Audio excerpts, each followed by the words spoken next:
My husband sold our house and gave $650,000 for my sister-in-law to spend. Then they came to live in my parents' house.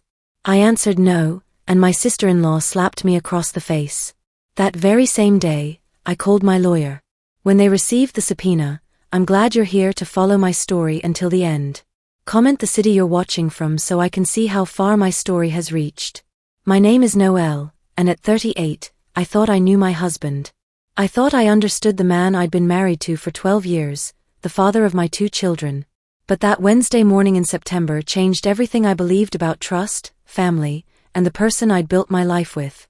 I was in our kitchen in suburban Phoenix, packing lunchboxes for our kids when I heard the garage door open.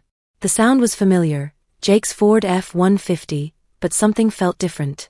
There was an urgency in the way the engine shut off, a tension I could sense even from inside our ranch-style home.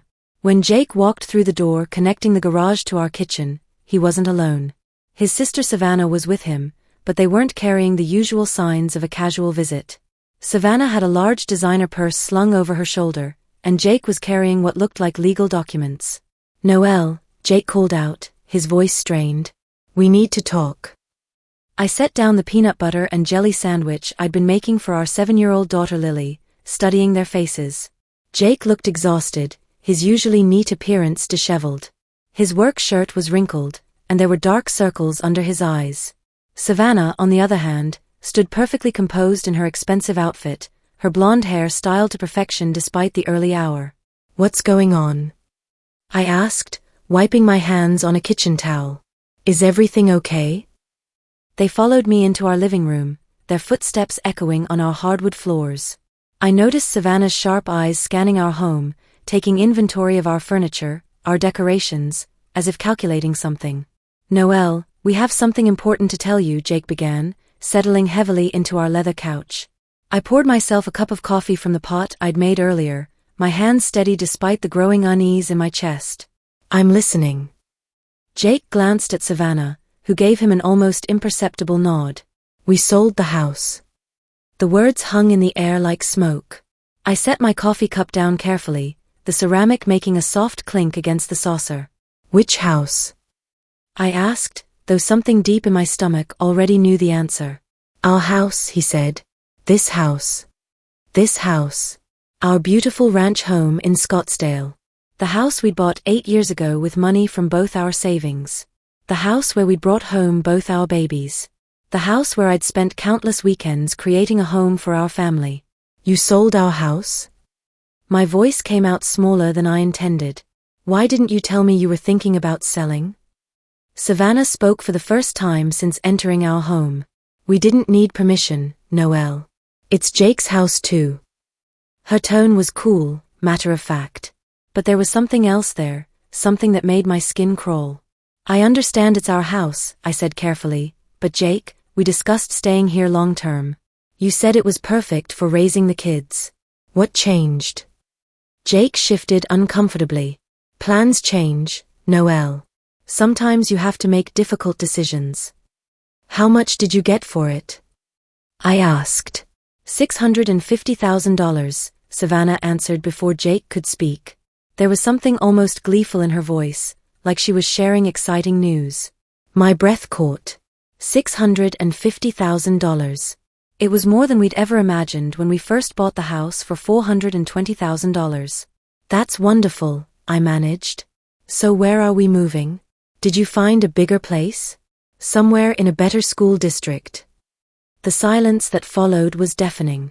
Jake stared at his hands. Savannah examined her perfectly manicured nails. "Actually, Noelle," Jake finally said, "Savannah needs the money. She's going through some financial difficulties, and family helps family." I blinked, certain I'd misheard. "She needs the money?" "It's temporary," he rushed to explain. "Just until she gets back on her feet. She's had some setbacks, and we're in a position to help." "But Jake, what about us? What about our children? Where are we supposed to live?" Another silence. This one felt heavier, more dangerous. "Well," Savannah said, smoothing her skirt, "I thought maybe you could stay with your parents for a while.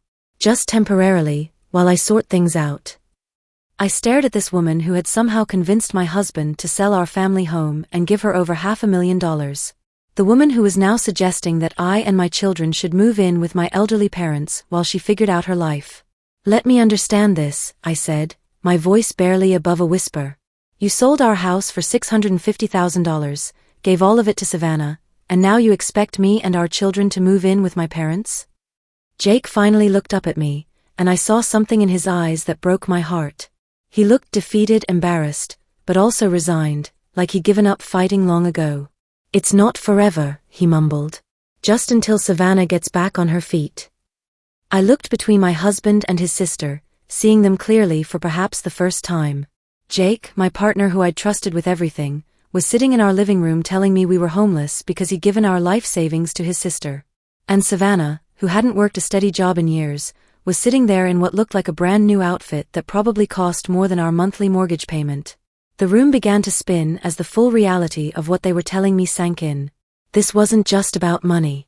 This was about the complete betrayal of everything I'd thought we'd built together.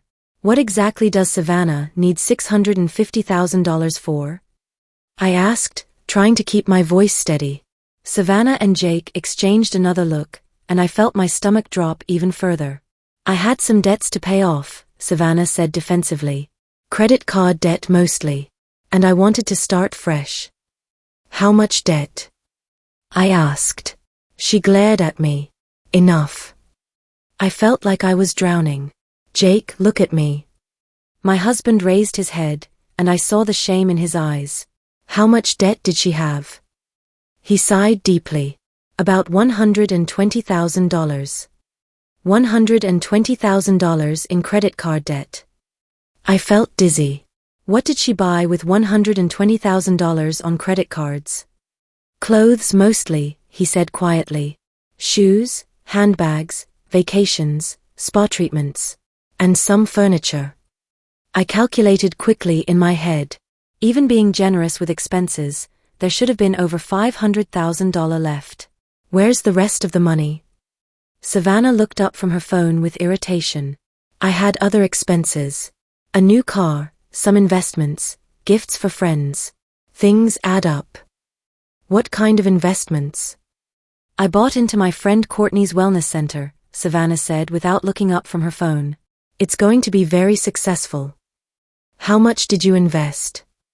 $400,000. The number hit me like a physical blow. $400,000 invested in a friend's wellness center by a woman who had never run a business, never held a steady job, never shown any interest in anything beyond shopping and spa treatments. So let me get this straight, I said, my voice barely above a whisper. You sold our house for $650,000. $120,000 went to pay off Savannah's credit card debts. $400,000 went to invest in her friend's wellness center. What happened to the rest? I told you, Savannah said, finally looking up from her phone with irritation.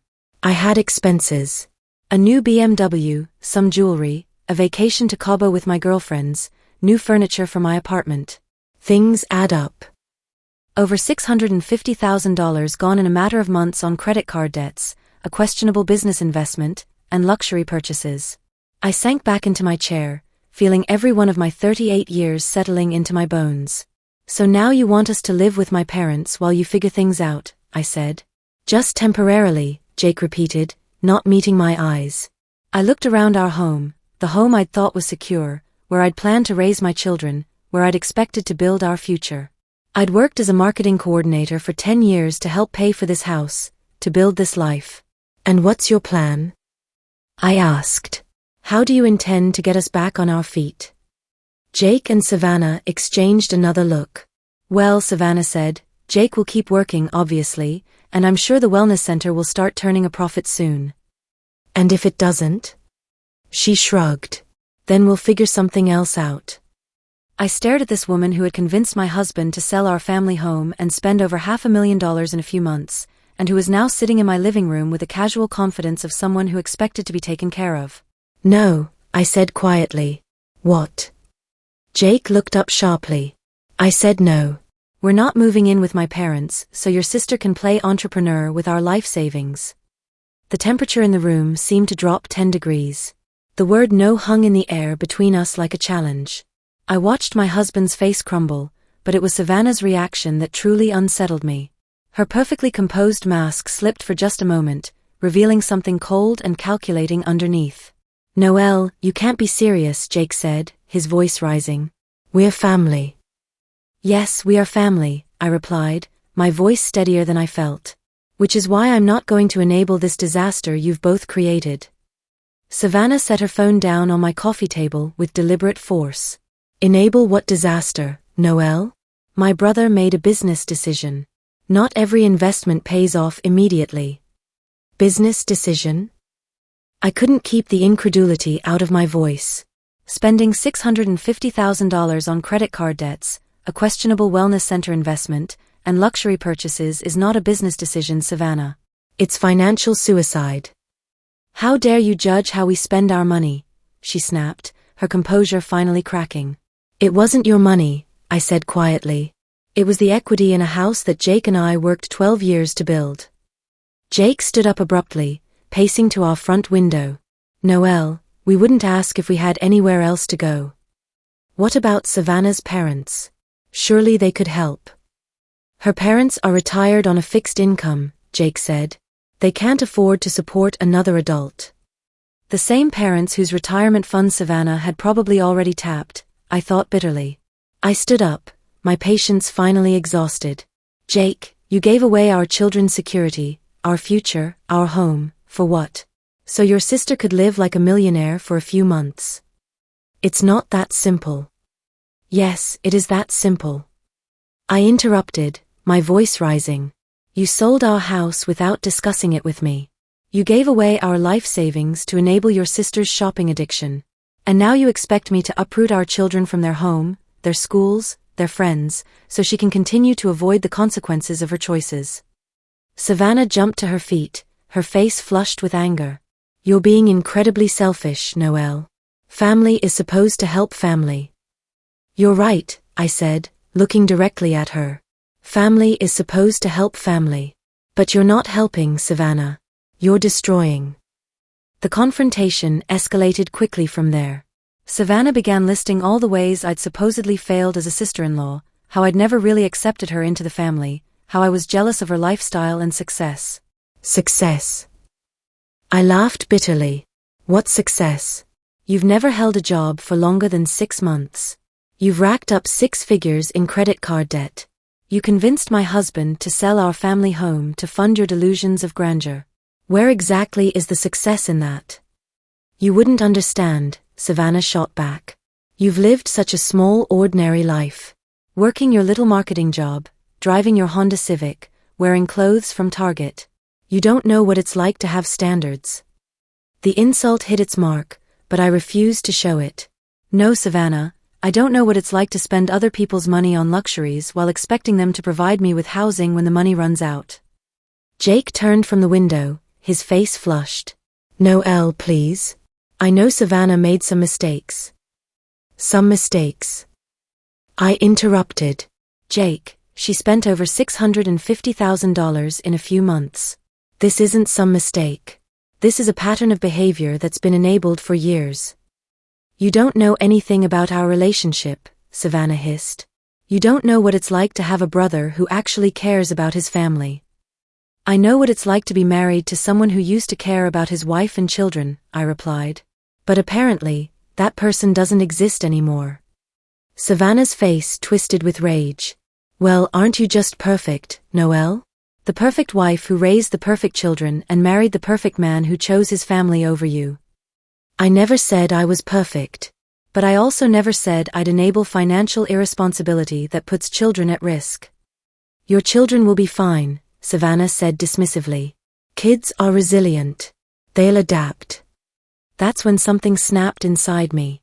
All the years of watching this woman manipulate my husband, of seeing her treat our family like her personal ATM, of biting my tongue when she made cutting remarks about our ordinary life, it all came crashing down. "Get out," I said quietly. "What?" Both Jake and Savannah looked at me in shock. I said get out. Both of you. "Noelle, this is our house," Jake protested. "No, Jake. This was our house. According to you, You've already sold it. So technically, we're all trespassing. Savannah laughed, a harsh sound that echoed off our living room walls. You can't throw us out. We have nowhere to go. That's not my problem. Noelle, Jake pleaded. Please be reasonable. We really have nowhere else to stay. You should have thought of that before you gave away our home to fund your sister's shopping sprees. Savannah stepped closer to me, her face twisted with fury. You don't get to talk to me like that in front of my brother. This is my house, I said firmly, and I'll talk to you however I want. Right now, I want you both to leave. We're not going anywhere, Savannah said, crossing her arms. Jake, tell your wife we're staying. I looked at my husband, this man I'd loved and trusted for 12 years. The man who had just sold our family home without consulting me. The man who was now looking at me like I was the unreasonable one. Jake, I said softly, are you going to stand there and let your sister destroy our marriage? He looked between us, his face anguished. Noelle, please. Just let us stay for a few days while we figure something out. No. That's when Savannah completely lost whatever remaining composure she had. Fine, she screamed. You want to be a selfish, heartless witch? Then we'll make sure everyone knows exactly what kind of woman you are. She stormed toward my front door, yanking it open so hard it banged against the wall. My neighbors, Mrs. Rodriguez from across the street and the Thompsons from next door, were outside in their yards. They looked up at the commotion. You want to know what kind of woman Noelle Martinez really is? Savannah shouted, her voice carrying across the quiet suburban street. I felt my cheeks burn with embarrassment as neighbors stopped what they were doing to stare at the scene unfolding on my front porch. Savannah, please, Jake said, finally showing some backbone. But it was too late. No, she screamed. Let them all know. This woman is throwing her own husband out on the street, her own flesh and blood. Mrs. Rodriguez took a step closer, clearly trying to hear every word. We asked for temporary help, Savannah continued, tears now streaming down her face. Tears I was sure were completely calculated. Just a place to stay while we got back on our feet. And this heartless woman said no to her own family.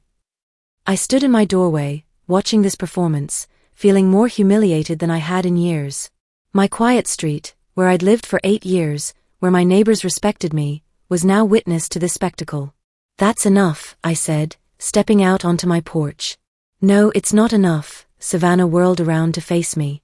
You think you're so much better than everyone else, but you're just a selfish woman who can't stand to see other people happy. Savannah, stop this right now. Why? Because you're embarrassed? Good. You should be embarrassed. That's when she did something that changed everything. In front of my neighbors, in front of God and everyone, Savannah Martinez raised her hand and slapped me across the face. The sound echoed across the quiet street like a gunshot.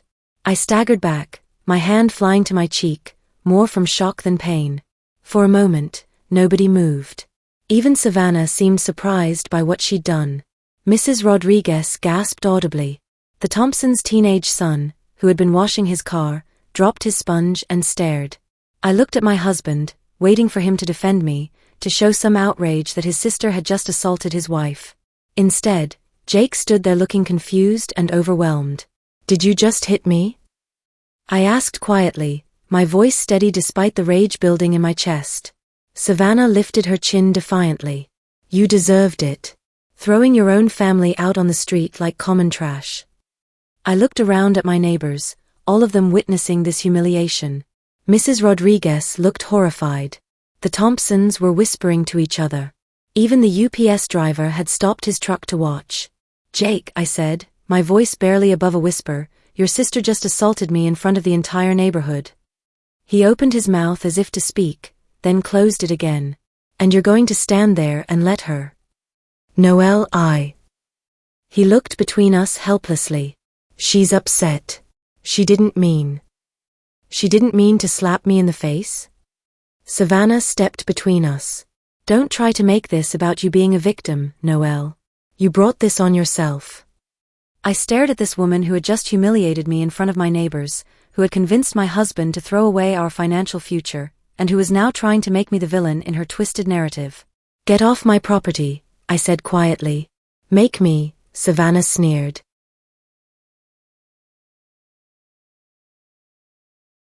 The time they arrived, Savannah had managed to compose herself somewhat.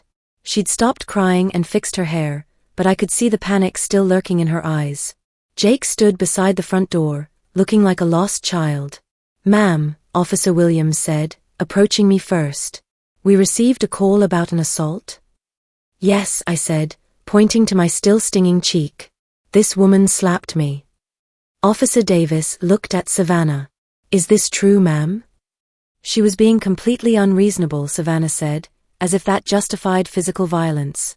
"We just needed a place to stay temporarily, and she threw us out like we were strangers." "That doesn't give you the right to hit anyone," Officer Williams said firmly. "Ma'am," she turned back to me, "do you want to press charges?" I looked at my husband, standing there with his head down, saying nothing in my defense. This man I had loved, built a life with, had children with, and he couldn't even condemn his sister for hitting his wife. "Yes," I said quietly. "I want to press charges." Savannah's face went white. "You can't be serious." "Assault is a serious charge, ma'am," Officer Davis said. "We have multiple witnesses who saw you strike Mrs. Martinez." Indeed, my neighbors were still standing in their yards, watching the drama unfold. Mrs. Rodriguez nodded vigorously when Officer Williams looked in her direction. "I saw the whole thing," Mrs. Rodriguez called out. "She hit Noelle right across the face, unprovoked." "This is ridiculous," Savannah protested. "She's my sister-in-law. This is a family dispute." "Family or not," Officer Williams said, "assault is assault. You'll need to come with us." As they led Savannah toward the patrol car, she turned back to Jake. "Don't just stand there. Do something." But Jake seemed frozen, watching his sister being arrested on our front lawn. He looked at me with something that might have been accusation. "Noelle, did you really have to?" "Yes," I said before he could finish. "I really had to. Your sister assaulted me in front of the entire neighborhood, and you stood there and did nothing. She spent our life savings and you enabled her." "I'm done." Officer Davis approached with a clipboard. "Mrs. Martinez, we'll need you to come down to the station to give a formal statement. Can you do that this afternoon?" "Of course." As the police car pulled away with Savannah in the back seat, Jake stood on our front porch looking lost and broken. "Where will you go?" I asked, despite everything. He shrugged. "I don't know. Maybe a hotel for tonight." "With what money?" The question hung in the air between us. We both knew he couldn't afford a hotel indefinitely. We both knew this was just the beginning of his problems. "Jake," I said softly, "this doesn't have to be the end. If you can admit that what you did was wrong, if you can get the money back, we can work through this." He looked at me with tired eyes. "She's my sister, Noelle. I can't just abandon her." "She abandoned you the moment she convinced you to give her our children's future." "It's not that simple." "Yes, it is. It's exactly that simple."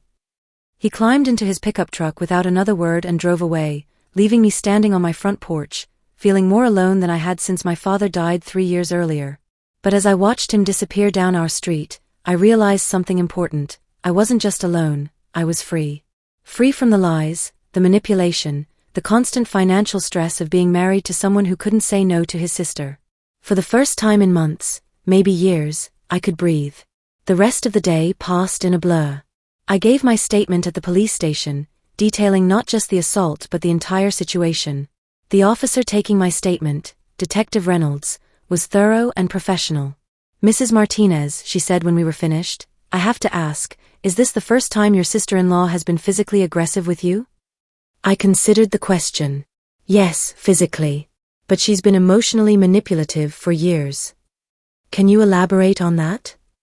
I told her about the gradual isolation from friends, how Savannah always seemed to create drama during family gatherings.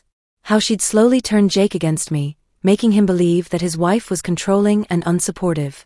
I explained the financial manipulation, how she'd convinced him that helping family was more important than protecting his own children's future. "And the financial situation?" Detective Reynolds asked. "You mentioned they spent $650,000? "Gone in a matter of months," I said. "Credit card debts, luxury purchases, and a questionable business investment." Detective Reynolds whistled low. That's a lot of money to go through that quickly. She has expensive tastes and no concept of consequences. And your husband went along with this? I sighed. My husband has been completely manipulated by this woman. He can't see what she's doing to him, to our family. That evening, alone in our house, the house that was no longer really ours, I sat at my kitchen table with a cup of tea and really thought about my situation for the first time. Pressing charges against Savannah was just the beginning. I needed to protect myself and my children from whatever came next. I needed to understand exactly what legal rights I had. I called my friend Rachel, who worked as a paralegal at a family law firm. Noelle, she said as soon as she heard my voice, I heard about what happened today. Mrs. Rodriguez called her sister, who called my mom. Are you okay? I'm surviving. Rachel, I need some legal advice. What kind of advice? I explained the entire situation, the house sale, the money, the assault, everything. Oh my God, Noelle, she said when I finished. You need to get a lawyer immediately. Like, tomorrow morning immediately. Why? What can a lawyer do? The money's already gone. Maybe not all of it. And even if it is, you have rights. Community property laws, abandonment, financial abuse, there are options. Plus, if Jake sold the house without your consent, that's a huge problem. But I'm on the deed. Wouldn't he need my signature? There was silence on the other end of the phone. Noelle, Rachel said carefully, did you sign any papers recently? Anything Jake asked you to sign? My blood ran cold. 2 months ago, Jake had brought home some papers he said were refinancing documents. I'd been rushing to get the kids ready for school, and he'd said it was just routine paperwork to get a better interest rate. Oh no, I whispered. What? I think I might have signed the papers without realizing what they were. Noelle, you need to get copies of everything. Deed records, loan documents, everything. And you need a lawyer. The next morning, I called in sick to work and drove to the county recorder's office. My hands were shaking as I requested copies of all recent documents related to our property. The clerk, a kind woman in her 50s, handed me a folder 20 minutes later. Here you go, dear. Looks like there was quite a bit of activity on this property recently. I sat in my car in the parking lot and opened the folder. The first document was a quitclaim deed, dated 2 months ago. My signature was there, clear as day, signing over my interest in the property to Jake. The next document was the sale contract. Jake had sold our house 3 weeks ago. The closing had happened while I was at work, thinking my husband was at his construction job. The final document was the deed to the buyers. Our house now belonged to a young couple with 2 small children. People probably a lot like Jake and I had been 8 years ago, full of hope and dreams for the future. I sat in that parking lot and cried for 20 minutes. Then I dried my eyes, started my Honda Civic, and drove to the law office Rachel had recommended. David Chun was a family law attorney in his 40s with kind eyes and the sort of calm demeanor that suggested he'd seen every type of family crisis imaginable. Mrs. Martinez, he said after I'd explained my situation, I'm going to be very direct with you. Your husband has committed several serious legal violations. What do you mean? First, even though you technically signed the quitclaim deed, it appears you did so under false pretenses. He told you it was refinancing paperwork, not that you were signing away your ownership rights. That's fraud. My heart started beating faster.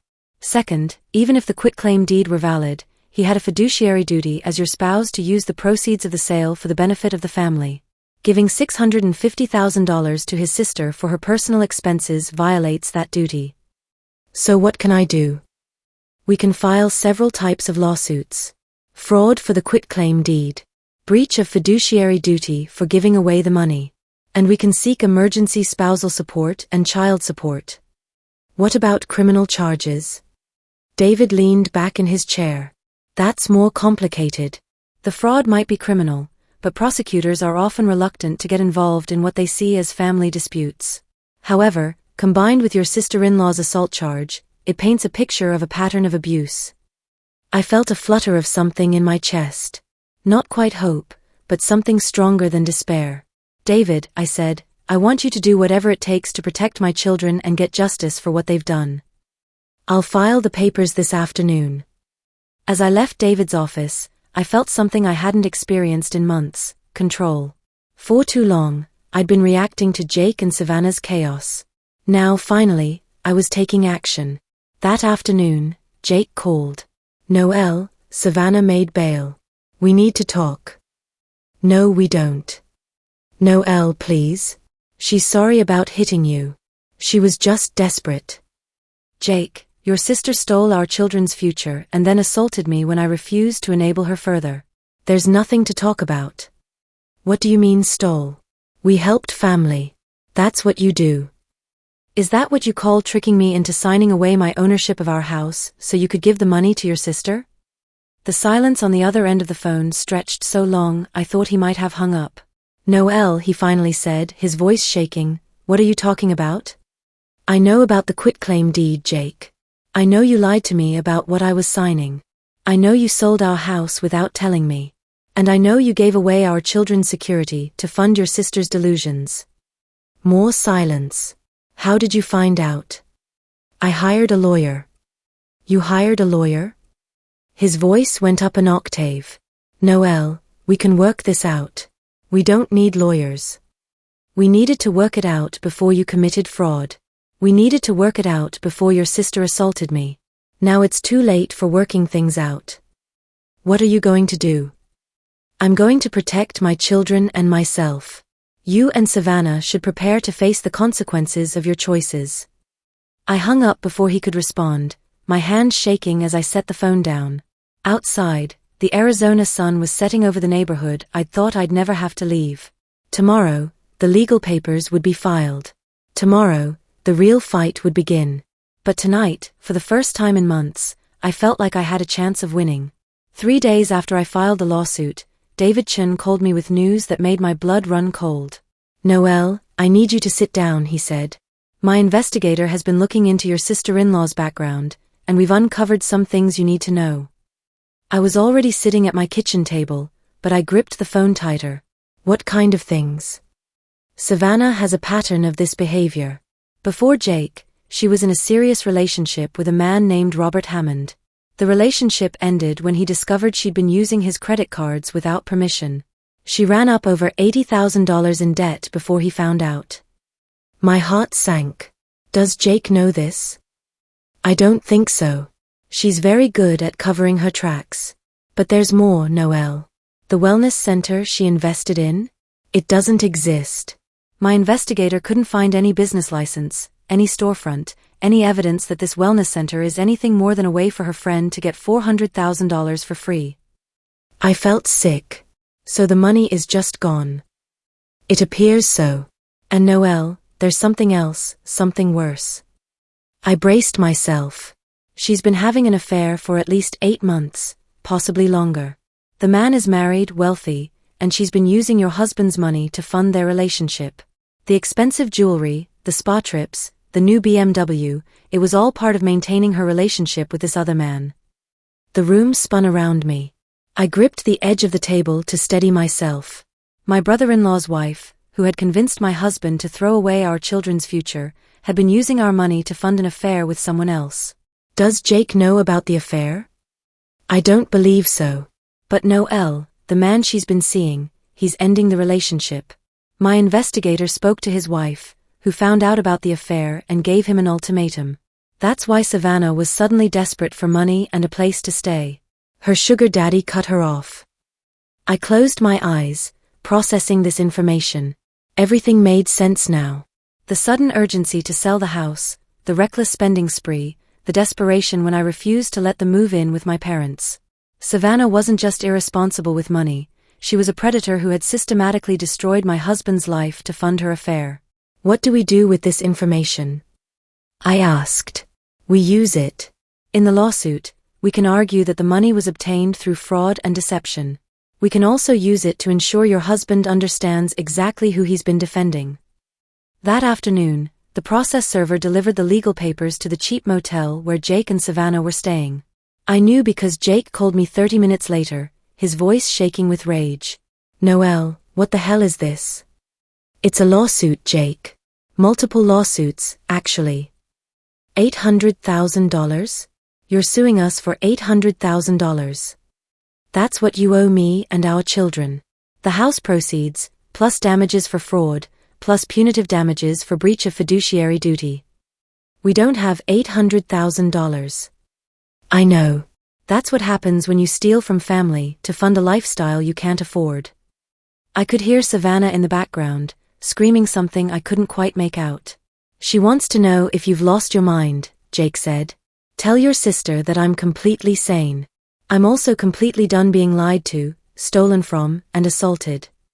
Noelle, please. Can't we work something out? Maybe we can. No, Jake. The time for working things out was before you tricked me into signing away my ownership of our house. The time for working things out was before you gave away our children's future. The time for working things out was before your sister assaulted me in front of our neighbors. What do you want us to do? We're living in a motel room that costs $60 a night. We can't afford this much longer. I want you to get jobs and start taking responsibility for the mess you've made. Savannah can't work. She's never had a steady job. She doesn't know how. Then it's time for her to learn. More screaming in the background. Then Jake came back on the line. She says she'll countersue for emotional distress or something. I almost laughed. Let her try. I have witnesses to her assaulting me, and I have documentation of every dollar she stole. What does she have? Even more screaming in the background. Then Jake came back on the line, his voice quieter now. Noelle, he said, there's something else you need to know about Savannah. My stomach dropped. What? I hesitated. This was the moment of truth. The moment when I would either save my husband or lose him forever. Jake, she's been having an affair. The silence that followed was deafening. I could hear my own heartbeat in my ears. What did you say? Savannah has been having an affair for at least 8 months. The man is wealthy and married. She's been using your money, our money, to fund their relationship. That's not true. It is true. My attorney hired an investigator. We have proof. Hotel receipts, restaurant bills, jewelry store receipts, all paid for with money from our house sale. You hired an investigator to spy on my sister? I hired an investigator to find out where $650,000 went. The affair was just what we discovered in the process. More silence. Then in the background, I heard Savannah's voice clearly for the first time. What is she saying? What lies is she telling you about me? She says you're having an affair, Jake said, his voice hollow. The explosion that followed was audible even through the phone. Savannah screamed denials, accusations, threats. She called me every name in the book and a few I'd never heard before. Jake, I said quietly, ask her about Thomas Brennan. The screaming stopped abruptly. Who is Thomas Brennan? Jake asked. Ask your sister. I heard muffled conversation. Then Jake came back on the line. She says she doesn't know anyone by that name. He's 48 years old, owns a commercial real estate company, drives a white Tesla. He's been paying for her lifestyle for months. His wife found out about the affair last week and made him end it. The phone went quiet again. This time the silence stretched for almost a full minute. Jake, are you there? How do you know all this? Because I hired professionals to find out where our children's future went. And what we discovered is that your sister has been systematically destroying your life to fund an affair with a married man who just dumped her. She's saying it's not true. Of course she is. What did you expect her to say? She's crying now.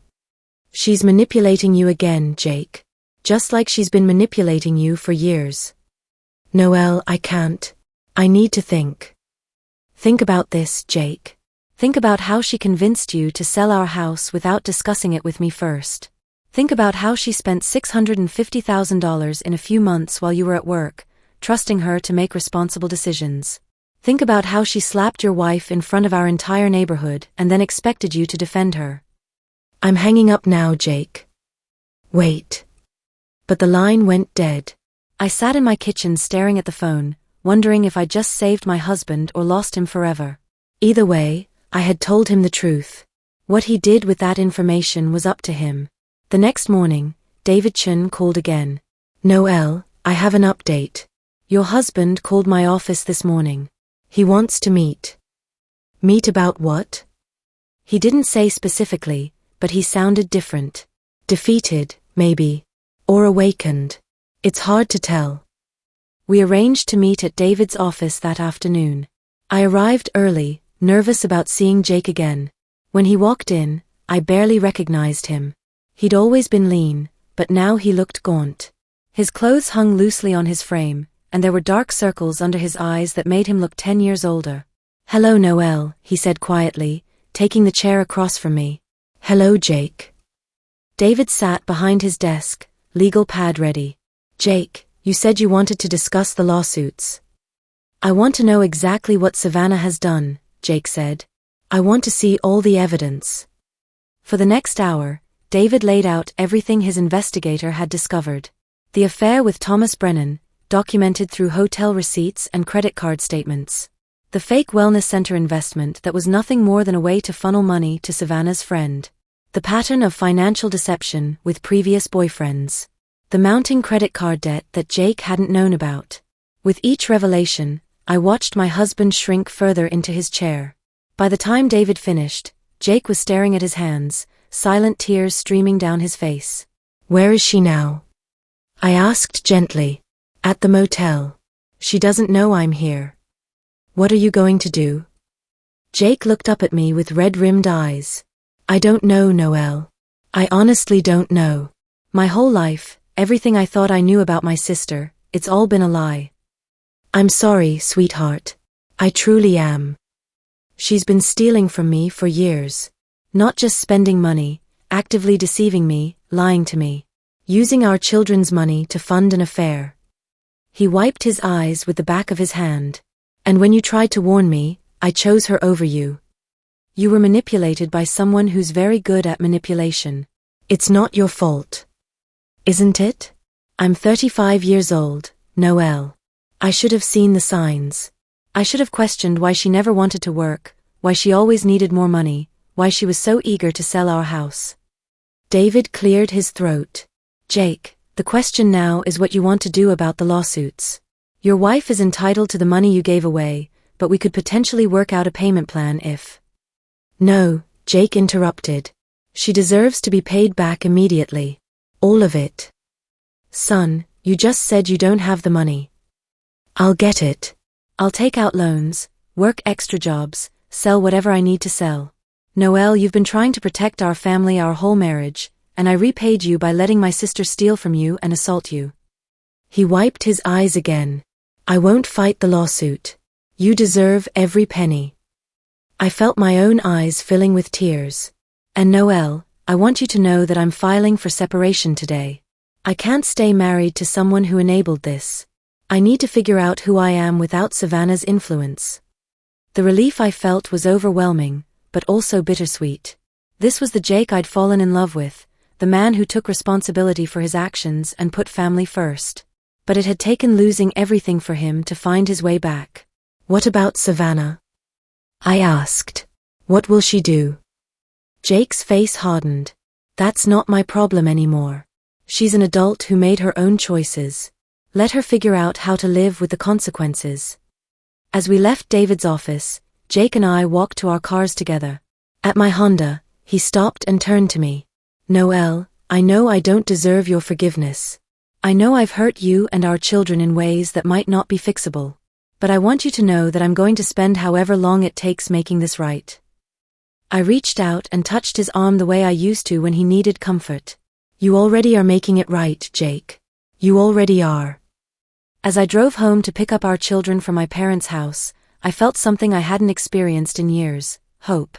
Not just hope that I'd get our money back, but hope that my children would have their father back, the real Jake, not the man Savannah had turned him into.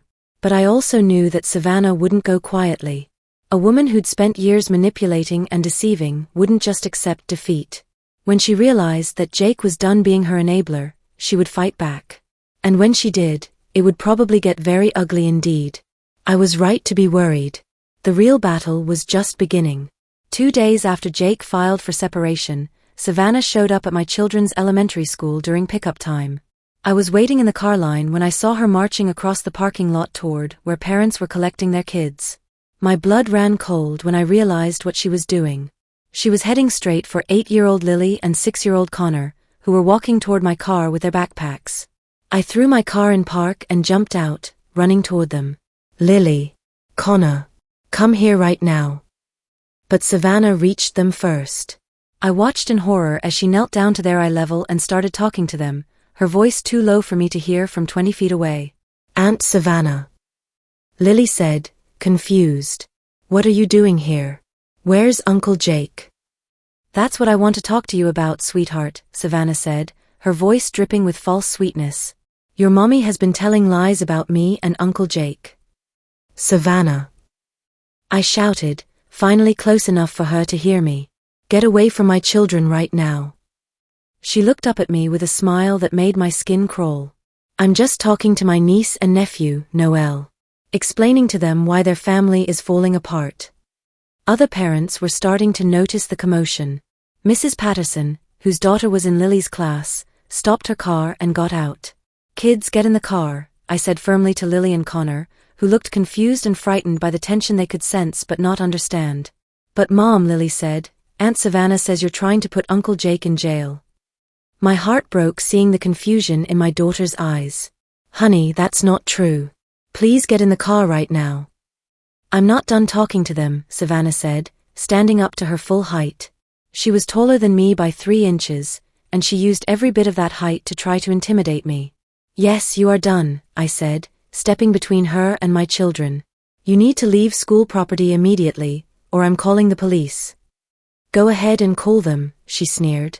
I'm not doing anything wrong. I'm talking to family. You're an adult who was arrested for assault, approaching minor children without their parents' permission on school property.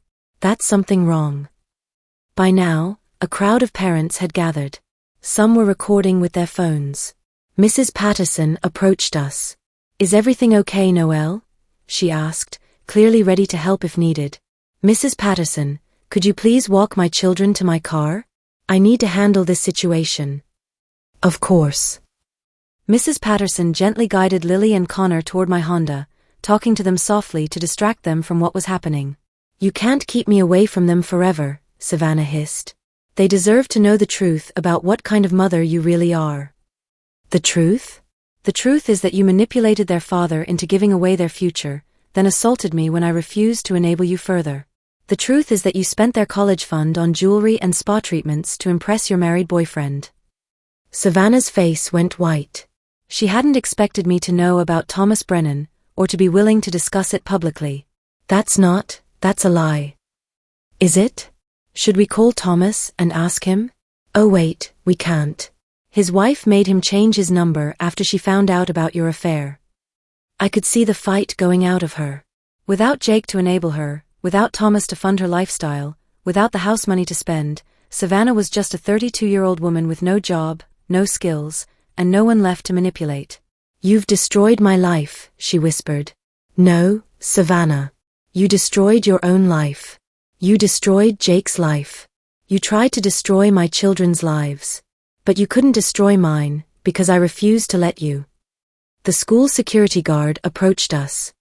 Ma'am, he said to Savannah, I'm going to need you to leave school property. If you refuse, I'll call the police. Savannah looked around at all the parents watching her, at the phones recording her meltdown, at the security guard waiting for her to comply. For once in her life, she had no power, no one to manipulate, no escape route. This isn't over, she said, but the words lacked conviction. Yes, it is, I replied. It's been over since the moment you raised your hand to me. She walked away across the parking lot, her designer heels clicking on the asphalt. I watched until she got in her BMW, the BMW bought with my children's money, and drove away. When I got to my car, Lily and Connor were buckled in their seats, both looking worried. Mom, Lily said as I started the engine, are you and Dad getting divorced? I took a deep breath. We'd planned to sit them down together to explain the separation, but Savannah had forced this conversation earlier than we'd wanted. Dad and I are having some problems that we need to work through, I said carefully.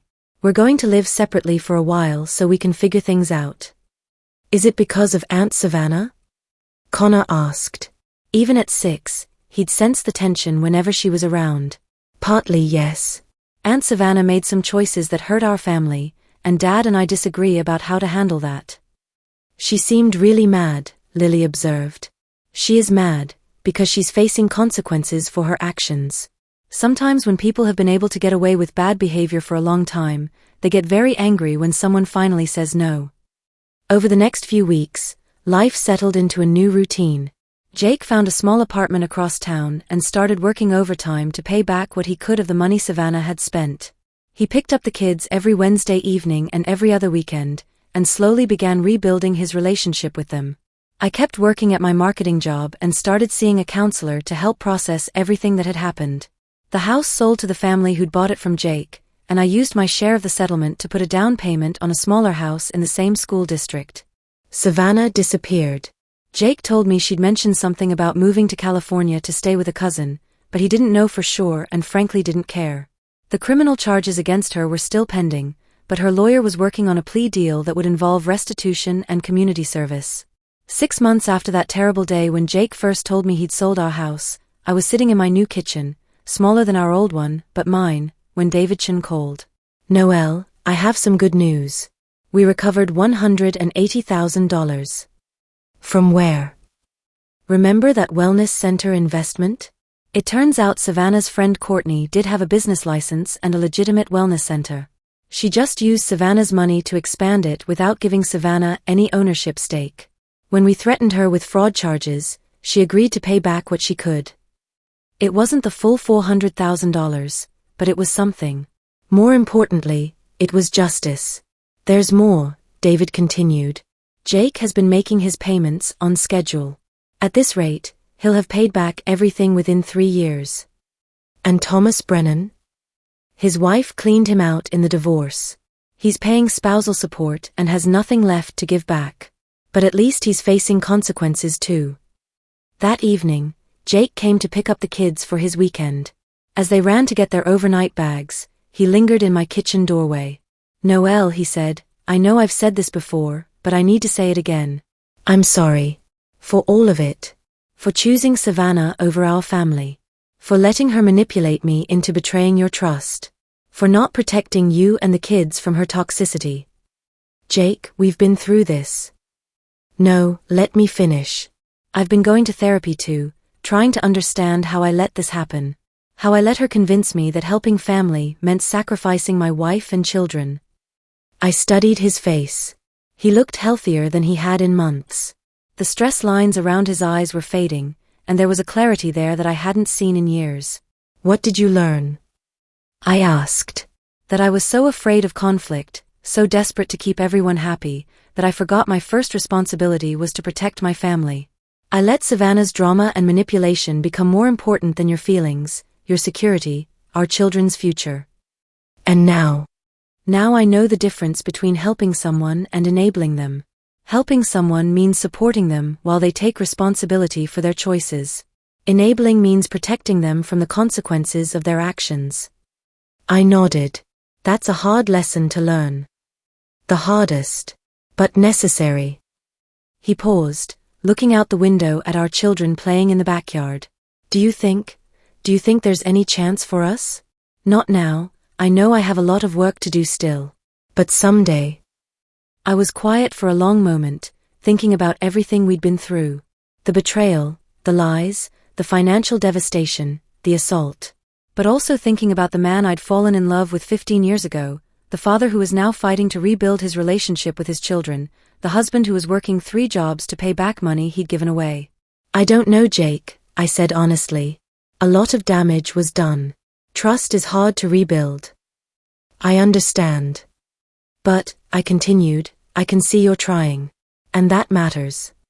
After he left with the kids, I sat on my back porch, smaller than our old one, but surrounded by flowers I'd planted myself, and thought about the journey that had brought me here.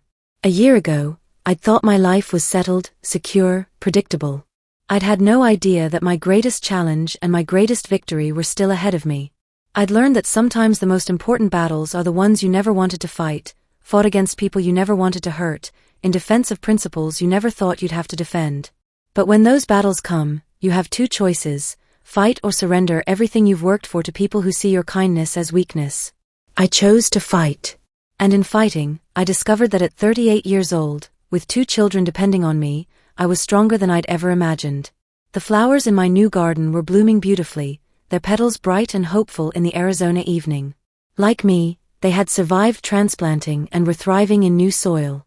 Some things, I realized, grow stronger when they're forced to put down new roots. Now, I'm curious about you who followed my story. What would you do if you were in my place? Have you ever had to stand up to family members who were destroying your life? Comment below with your thoughts and the city you're watching from. I'd love to know how far my story has reached. Thank you for staying with me until the end.